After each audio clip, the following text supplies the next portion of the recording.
Yeni bir akvaryum kurulum serisinden hepinize selamlar dostlar. Bugün görmüş olduğunuz gibi Shrimps Forever sponsorluğunda üçlü setimizin ilk akvaryumunu kuruyor olacağız. Ve bu akvaryumda bitkili karides üretim akvaryumu olacak. Bu birazcık kafa karıştırıyor olabilir. Normalde karides üretim akvaryumlarında dekor olmaz, tasarım olmaz. Hani zemini kaplayacak kadar kum veya soil, aktif toprak kullanılır. Bir pipo filtre vesaire. Ben bu akvaryumu kurarken hem zemin bitkisi kullanacağım hem arka plan bitkisi kullanacağım. Aynı zamanda da bu akvaryumda karides üretimi yapacağız. O yüzden ben buna bitkili karides üretim akvaryumu demeyi daha uygun gördüm. Bu görmüş olduğunuz akvaryum daha önce benim turuncu sakuralarımın olduğu 45-45-30 yüksekli olan ultra clear akvaryum. Bu akvaryumu kurup sistemi oturttuktan sonra da canlılarımızı tekrar buraya alacağız. Ve aynı zamanda ilk defa bir karides akvaryumu kurulumunda Shrimps Forever'ın ürünü olan Neocardina ve Tiger karidesler için olan başlangıç paketi var. Bununla bir kurulum yapacağız. Ben daha önce bu tarz ürünlerle herhangi bir kurulum yapmadım. Tamamen buradaki talimatlara göre, birazcık da deneyimlerime göre güzel bir kurulum yapacağız diye düşünüyorum. Bana bu ürünleri gönderdi ve böyle içeriklerin oluşmasına da destek olduğu için Shrimps Forever'a buradan çok teşekkür ediyorum. Sağ olun, var olun. Dilerseniz çok fazla uzatmadan akvaryum kurulumumuza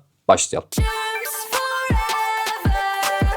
Yapacağımız ilk işlem akvaryuma arka fon çekmek arkadaşlar. Ürünler hakkındaki bilgiyi de size aşama aşama sırası geldiğinde anlatacağım. Ben özellikle akvaryumları arka fon keserken 2,5 santim kenarlardan fazla kesiyorum ki kaplama işlemi yaptıktan sonra rahat keselim diye. Hemen şimdi folyomu açıyorum. Bu su olabilir. Cam temizleme spreyi de kullananlar var. Sorun yok. Ama buraya önce bir fıslıyoruz. Kaplama yapacağımız folyonun yapışkanlı yüzeyini de ıslıyoruz ki olur da hava kabarcığı kalır, kaydırırız vesaire, işlemi yaparken daha kolay ve rahat oluyor. Bunu da söylemiş olayım. Şöyle koydum. Bak kendi kendine gidiyor, gördünüz mü? Buradaki fazla suyu alıyoruz.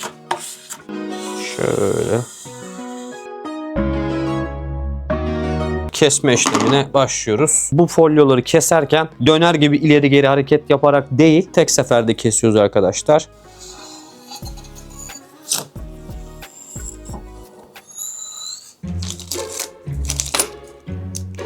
Ay ya, elimi kestim ya.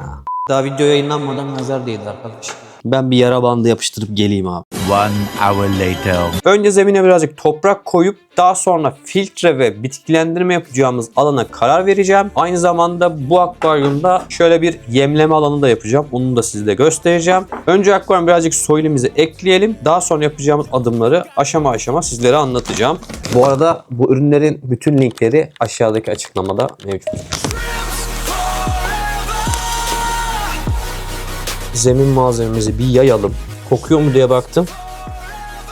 Koku yok. Normal şartlarda sadece karides üretimi yapacaksanız bu kadar veya bundan az soil kullanabilirsiniz. Fakat dediğim gibi ben bitkili bir karides akvaryumu yapacağım ve aynı zamanda da üretim yapacağım. Karidesleri de ilerleyen aşamalarda rahatça yakalayıp alabiliyor olmam lazım. O yüzden biz bu tarz akvaryumlarda çok fazla dekor, dal, kök, kaya gibi şeyler kullanmıyoruz. Canlıları rahat yakalamak için. Eğer siz üretim akvaryumu gibi bir şey düşünmüyorsanız birçok şey ekleyebilirsiniz. O sizin tarzınıza ve hayal gücünüze kalmış. Fakat ben bu akvaryumda hem düz bir zemin olsun ki karidesleri rahat yakalayabileyim. Aynı zamanda da buradan bitki de çoğaltabileyim. Görseli de olsun kafasındayım. O yüzden zeminin minimum 4 santim olması lazım ki ben buraya rahatça bitki dikebileyim. Her zaman olduğu gibi ve herkese tavsiye ettiğim gibi Dofi'nin SFP34 modeli kendinden motorlu pipo filtreyi kullanacağım. Daha önce biz bu filtreyi şöyle kavak gibi buraya koymuştuk. Fakat ben bu sefer bu kurulumda bu filtreyi şuraya koyacağım. Benim pipo filtrem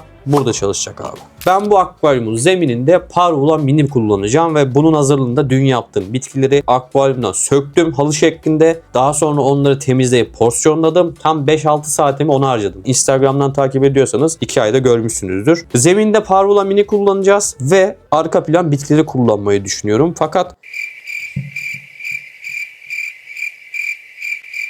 bunu nasıl gizleyeyim? Öne geleyim.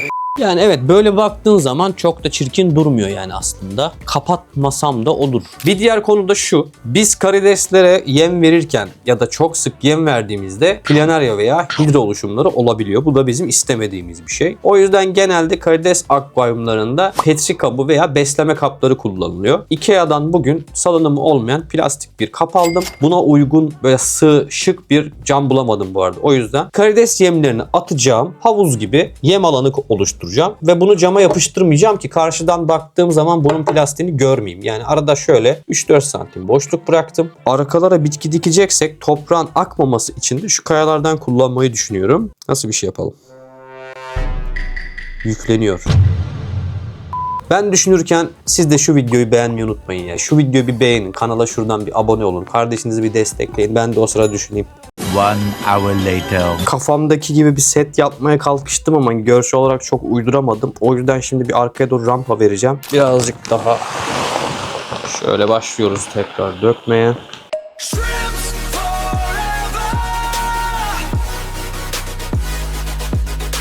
Bu tarz kurulumlarda aktif toprak, soil ve benzeri materyaller kullandığımızda suyu girdikten 24 saat sonra ya da 48 saat sonra minimum %50 su değişimi yapmamız gerekiyor ya da %100. O ürüne göre ya da sizin yapacağınız çalışmaya göre neyse o süre değişebiliyor. Normal şartlarda ben sıfırdan böyle bir kurulum yaptığım zaman ertesi gün %50 su değişimi yapıyorum dinlenmiş çeşme suyuyla. Fakat burada şöyle bir durum var. Bu kurulumda bu sefer Shrimps Forever'ın neokarinler için çıkarmış olduğu başlangıç kitini kullanacağım. Ben daha önce bu ürünü kullanmadığım için hemen içindekileri bir göz gezdiriyorum. Bu arada ürünleri size tanıtayım ben de. Kutu içeriğinden başlayalım. Burada ne varmış? Bio Powder. Bio Powder süs karidesleri için tamamlayıcı yem demiş. Karides akvaryumları için mikrofauna geliştirici %100 doğal tahıl karışımlarıdır. Pestisit veya koruyucu içermez. İlk kurulumda toprak üzerine paketin 1/4'ini serpin diyor. Bu cepte.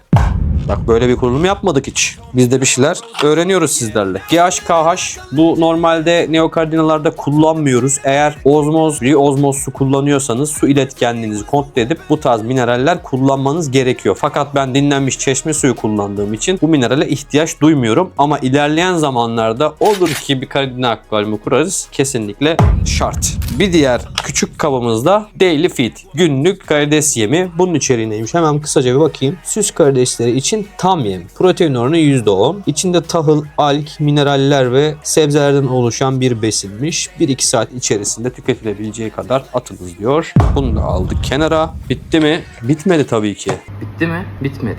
Şimdi bu sefer sıvılara geçtik. Shrimp Trace diye bir ürün daha çıkıyor kutunun içinden. Karideslerin ve akvaryumların biyosisteminin ihtiyacı olan iz elementleri ihtiva eder. %100 organik şelasyona uygulanarak üretilmiştir demiş. 8 litre akvaryum suyuna 1 ml ya da 40 litre 5 ml. Bu akvaryum şu an 60 litre bandında olduğu için biz 7,5-8 mililitre falan koyacağız yani. Kutunun içerisinden çıkan bir diğer üründe Probacter adında koyu böyle black water katkısı gibi bir sıvı var. Akvaryum milyonlarca yararlı bakteri sağlar. Amonyak, nitrit ve organik atıkların doğaya giderimini sağlar demiş. Kullanımı her 15 litreye 1 ml olarak uygulanır. Yani biz 4 ml kullanacağız. İlk kurulumda haftada 2 defa, kurulu akvaryumlarda haftada 1 defa uygulanması akvaryum biyosistemlerini güçlendirir demiş. Bu bakteri kültürü mü, bakteri besini mi tam anlayamadım ama bunu da kullanacağız.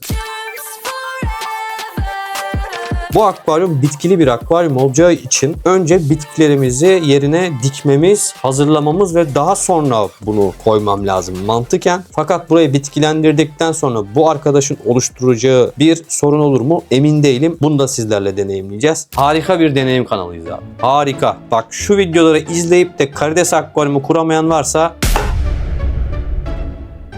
vardır yani. Evet, şu an yüksek tepeler. Şurada görmüş olduğunuz tepsilerde dün benim 5 saat boyunca ayırmış olduğum parvula miniler var. Hepsini kullanmak zorunda değiliz. Belli periyotlarda dikeceğim. Ne kadar çıkar, ne kadar artar birlikte karar vereceğiz. Dilerseniz önce zemini bir ıslayalım, nemlendirelim. Daha sonra saç ekimi gibi diplere parvularımızı dikeceğiz. Saç ekimi dedim, bak yine aklıma geldi. Bunları kurumaması için şöyle peçeteyle sardım ve nemlendirdim ki Kaybetmeyelim. Çok emek harcadım ya şunlar için. Yüzlerce tiftik parvula minilerimiz var. Böyle dikime hazır hale getirdim. Herkes şununla uğraşmaz. Gerçekten tam bir psikopat işi. Şu pipo filtrenin şu bölgesine arka plan bitkileri dikeceğim. Rotala grubu olabilir. Elimdeki bitkilerden olabilir. Şu an karar vermedim. Bu tarz kurulumlarda kuru materyale bitki dikmiyoruz. Köklerine zarar verebiliriz ya da kurutabiliriz. Öncelikli olarak zeminimizi ıslıyoruz. Benim elimde şöyle basit bir fıs var ve bunu da içme suyuyla doldurdum. Çeşme suyuyla değil. Şimdi bunları böyle saç eker gibi tek yayacağım homojen olarak. Bu işlem biraz uzun sürecek. O yüzden buraları siz hızlıca izliyor olacaksınız.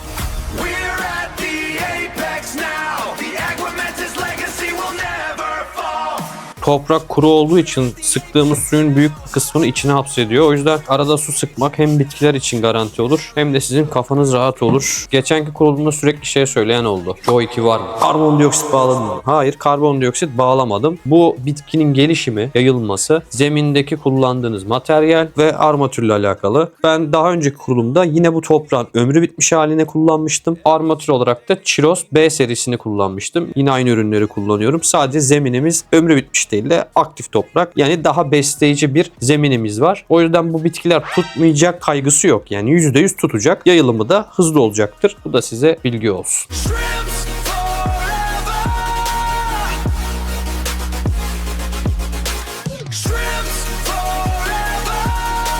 Ürünü açtım arkadaşlar. İçinde şöyle sarımtırak, leblebi tozuna benzer bir ürün var. Bunun içinde bir tane de plastik kaşık vardı. Demin görmüştüm. Şimdi bu ürünün 1/4'ini akvaryum zeminine yayacağız. Bakalım ne gibi sonuçlar olacak. Şimdi bunu serpmeye başlıyorum. A few moments later. Kutunun yaklaşık olarak 1/4'ini ya da 2/5'ini mi diyeyim. Yani çeyreğinden çok az daha fazla kullandım. Buraya bu tozlardan şöyle homojen olarak serptim. Şimdi geldi buna su girme aşamasına. Bu akvaryumu buradan yerine alıyorum. Suyunu giriyorum. Daha sonra üzerine konuşmaya devam edeceğiz. Shrimps forever. Shrimps forever. Shrimps forever. Shrimps forever. Şu an akvaryum kurulumumuzun 1. gününden bu kadar dostlar. Yarın kaldığım yerden devam edeceğim. Bu bulanıklık geçecek mi? Ya da daha mı çok bulanacak? Salyamsı şeyler mi oluşacak? Ne oluşacak? İnanın bilmiyorum. Bana da sürpriz olacak. Deneyim olacak. Şöyle son kez de durumu göstereyim size. Karartı olanlar zeminde kullandığımız toprakla alakalı bu arada. Hani toz ürünle alakalı değil. Şu partikül olayını yarın göreceğiz. Bakalım akvaryumda ne gibi değişiklik olacak? Yarın kaldığım yerden devam edeceğiz. One day later. Kurulumun ertesi gününden selamlar. Görmüş olduğunuz gibi akvaryum berrak hale geldi. Bitkilerimizde herhangi bir problem yok. Döktüğümüz bio powder etrafa yayılmış. O bulanıklık gitmiş. Filtre etrafında var. Ve yüzeyde de şöyle bir posa görünümü var. Tabi bunun sebebi de kullandığımız zemindeki soil'in tozları vesaire sürtünmeden dolayı tozlanma olabiliyor. Akvaryumumuzun durumu bu şekilde. Üzerinden tam 24 saat geçti kurulumun. Talimatlarda yazmamasına rağmen ben yine de aktif toprak kullandığım için %50 su değişimi yaparak ilerleyeceğim arkadaşlar bu kurulumda. Dün çekmeyi kayda almayı unuttum. İşlemlerden sonraki süreçte ben yine Shrimp Trace ve Probacter ürünlerini uygun miktarlarda arkasındaki talimatlara göre bu akvaryuma girdim arkadaşlar. Yine bu akvaryumda su değişimi yaptıktan sonra da bu ürünlerden tekrar uygun miktarlarda kullanıp devam edeceğim. Şimdi bu akvaryuma %50 su değişimi yapıyorum. Mümkün olduğunca yüzeyden su çekeceğim. Şuradaki partikülleri almak istiyorum çünkü. Ve sürecimize devam edeceğiz. Merak etmeyin, burası cillop gibi olacak. Şimdi ben şuna hemen bir su değişimi yapayım. Geliyorum. A few moments later. İlk su değişimini 24 saat sonra yaptım. %50 bir su çektim. Tekrardan dinlenmiş çeşme suyu koydum. Ve ekstradan da arka plan bitkilerimi bugün itibariyle diktim. Arkada görmüş olduğunuz bitkiler Rotala sahyadrica bitkileri arkadaşlar. Bunu geçtiğimiz hafta bir hobici arkadaşımızdan almıştım. Formlarını toparlayınca muhteşem olacağına eminim. Mümkün olduğunca yüzeydeki partikülleri almaya çalıştım. Yine tek tük birazcık kaldı ama sorun değil zaten. Henüz daha buraya canlı girmeyeceğimiz geçmesi için birkaç gün daha burası böyle kalacak. Zaten şöyle su seviyesinde böyle toz gibi kalıyor. O sorun değil yani, yine bir temizlik yaparız. 2 gün sonra bu akvaryuma ben boynuzlu neritelerimi eklemeye başlayacağım. Daha sonraki günlerde de karideslerimize gireceğiz. Kurulumun 2. günü böyle geçti dostlar. Kaldığımız yerden devam edeceğiz. Days later. Bugün 4. günümüz. Akvaryumda görmüş olduğunuz gibi miseller oluşmaya başladı. Yani mukusvari şeyler gözlemliyorum şu an. Bu akvaryuma ben dün çekim yapamadım ama 3. günde 5 tane boynuzlu nerite ekledim. Şu an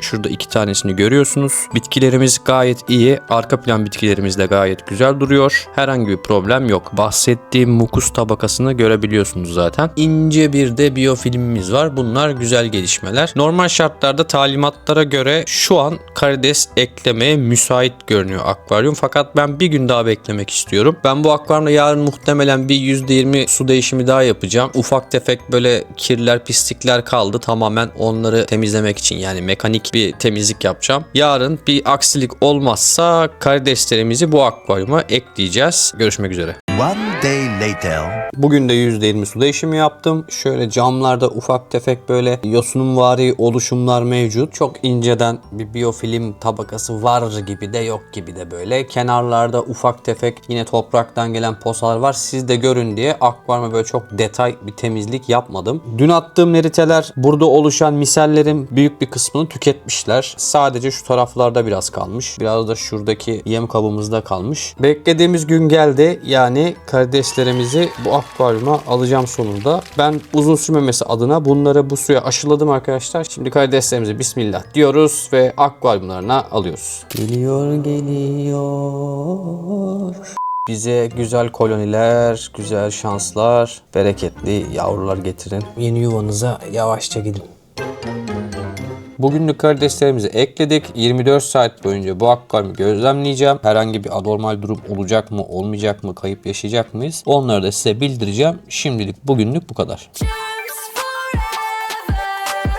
Yaptığımız yeni kurulum tamamen sistemine oturdu arkadaşlar. Görmüş olduğunuz gibi bu süreçte ben herhangi bir problem yaşamadım. Rutin su değişimlerime devam ediyorum. Karideslerimizden yana bir problem yok. İnce bir biyofilmimiz var. Devam ediyor ama ben bunu rutin haftalık değişimleri yaptıkça gidecektir. Bu sistem kurulumundan 2 gün sonra da şöyle spoiler vereyim. Şuraya aynı şekilde Sarı Ateş Neon Karides Akvaryumu da kurdum. O kurulumda da Shrimps Forever'ın başlangıç kitini kurdum arkadaşlar. Şu an gayet memnunum. Herhangi bir problem yaşamadım dediğim gibi. Sadece suda kullandığımız biopowder'dan dolayı böyle ufak tefek partiküller, taneler var. Ama bu akvaryumdaki faydalı bakteri miktarı arttıkça ve rutin su değişimi yaptıkça bu partikülleşme, bulanıklık hissi gibi şeyler zamanla kaybolacaktır. Bu tankın kurulumundan şu anki aşamaya kadarki süreçte ürünlerden yana hiçbir sorun yaşamadım arkadaşlar. Gönül rahatlığıyla tavsiye edebileceğim bir ürün. Eğer olmasaydı ben zaten size bunu söylemezdim, biliyorsunuz. Şundan da bahsedeyim bu arada. Bu akvaryumun kurulumunu ben bir haftada tamamladım ama aynı kitte şu akvaryumu kurarken